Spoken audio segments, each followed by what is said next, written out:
No one expects heroes to be standing beside a dusty gas pump in the middle of nowhere. The desert was silent that afternoon, the kind of stillness where even the wind seemed afraid to move. Heat shimmered above cracked asphalt, and the wilted neon sign of a worn-out convenience store blinked like a dying heartbeat. 3 motorcycles idled beside Pump 2, their engines rumbling low as riders stretched tired muscles after a 100-mile charity ride, just 3 bikers taking a break, or so the world thought. Then came the sound of a child crying, not the cry of scraped knees or misplaced toys, but the raw, terrified sob of someone running for their life. Red turned first. Her boots hit the pavement just as a little girl appeared near the bathrooms, backpack bouncing wildly as she sprinted across the parking lot. Tears streaked her face. Her shoelaces flapped loose as she nearly stumbled. She wasn't running toward the store, she wasn't running toward the cars, she ran straight to the bikers. "Please, help me," she gasped, crashing into Red's knee. "He won't leave me alone. He keeps following me." Behind her, footsteps. A man walked calmly from the restroom area. Sunglasses hid his eyes. Cargo shorts. Polo shirt. The kind of man you'd never remember seeing, but Red knew the truth before he even spoke. Every instinct screamed danger. The girl clung to her leg as if Red were a lifeline in the desert. And in that single heartbeat of recognition, the bikers understood something terrifying. This wasn't a misunderstanding, this wasn't confusion, this was a child running toward strangers because her survival depended on it. The man smiled when he reached them, relieved. "Reassuring, Lily," he said warmly. "There you are. I've been looking everywhere for you." And that's when Red silently stepped forward, placing herself between the girl and the man, because some moments don't allow hesitation, some moments demand that ordinary people become protectors. And on that lonely stretch of desert road, 3 bikers were about to make a choice that would save more lives than they could ever imagine. The gas station sat at the edge of civilization where the desert began its endless march toward nowhere. 3 faded pumps stood beneath a rusted canopy. Sun-bleached asphalt cracked under decades of neglect. Inside the convenience store, flickering neon signs buzzed without energy. Iron Phoenix MC had stopped only because they needed fuel. Red stretched her aching shoulders, auburn hair sweeping down her back. Diesel leaned against his bike, a tattooed mountain of muscle in leather and boots. Mouse stood quiet and watchful, eyes constantly scanning their surroundings. They were still 200 miles from home after a charity ride through Phoenix when the day twisted into something no one could have predicted. The crying reached Red first. She spun toward the restroom area just in time to see a child sprint into the open lot. The girl was small, no older than 8, with 2 neat braids flying loose as she ran. Her face was blotched red with tears, chest heaving with every gasp. Her sneakers slapped the pavement unevenly, untied laces trailing dangerously close to tripping her. She ran to them, straight toward 3 strangers who looked exactly like the people most kids are taught to avoid. "Please," she cried. "Please help me." Red dropped to one knee instantly, hands steady as she met terrified eyes. "Hey sweetheart, it's okay. What's wrong?" "He keeps following me," the girl sobbed. "He said he'd help me find my mom, but she's not lost, she's in the store, and he keeps telling me to come with him." Diesel and Mouse closed in, not pressing, but surrounding the girl with quiet protection. "What's your name?" Red asked gently. "Lily." "Okay, Lily. You're safe now." Mouse glanced toward the restrooms, and there he was. A man walking with casual confidence across the lot. 40 years old. Average build. Sunglasses hiding his gaze. Cargo shorts. Polo shirt. "Invisible, if you weren't looking for danger, Lily," the man called warmly, raising a hand in fake relief. "There you are. I've been looking for you everywhere." Lily pressed closer into Red's leg. "I don't know him."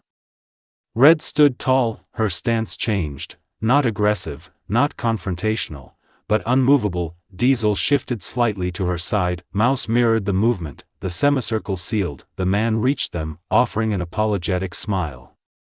She wandered off from her mother. I was just trying to help. That so? Red asked calmly. Where's her mom? In the store, he replied quickly. I was walking to my car when I saw her looking confused. He extended his hand toward Lily. Come on, sweetie. Let's take you back.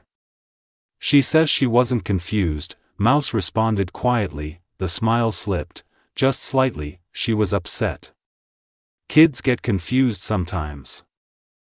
I was not confused, Lily whispered fiercely. He told me my mom was in the wrong car. He tried to make me go to the parking lot, where there's no cars. Every biker felt the temperature change. Red tilted her head.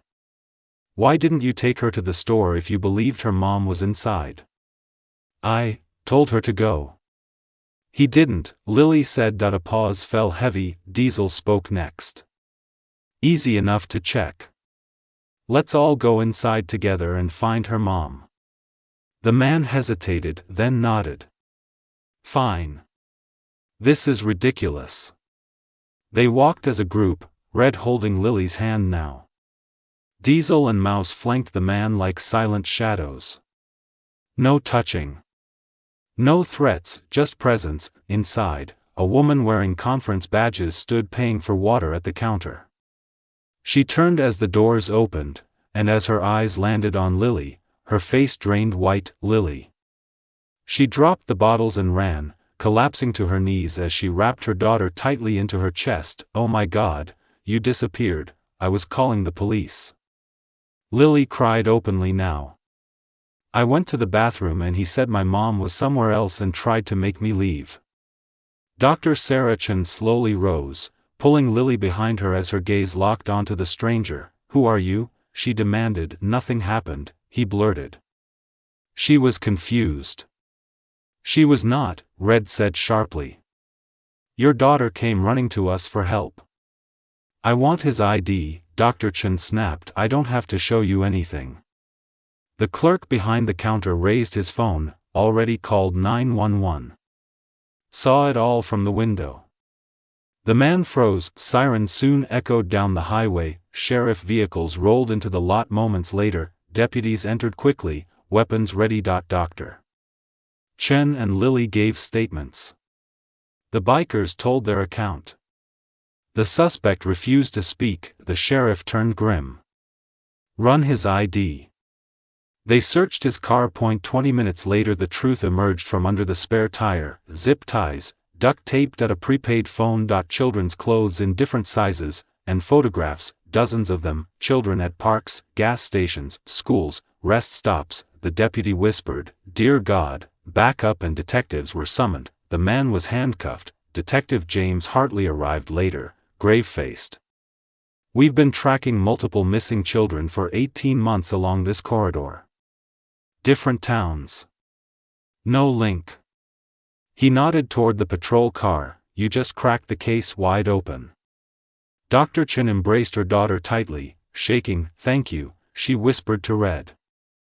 If Lily hadn't found you, she saved herself, Red replied. She trusted her instincts. Lily stepped forward holding crumpled paper. A crayon drawing, 3 motorcycles. 3 riders. 1 small girl, above it, messy letters read. Red swallowed as she accepted it. Will I see you again? Roads cross more than you think, Red smiled. But no matter what, you were brave. 6 weeks later, a letter arrived at Iron Phoenix Clubhouse. Predator convicted, 11 missing children recovered. Inside was Lily's thank you note, because I ran to you, other kids went home, too. I'm learning to trust myself now. One day, I want to ride a motorcycle. Red pinned the drawing beside the letter. That afternoon, the engines roared again. 3 riders returned to the road, not looking for glory, just ready for the next moment when someone might need them, because courage isn't always loud, sometimes. It comes running across a desert parking lot with untied shoes and a heart full of fear, and sometimes heroes are simply the people who listen.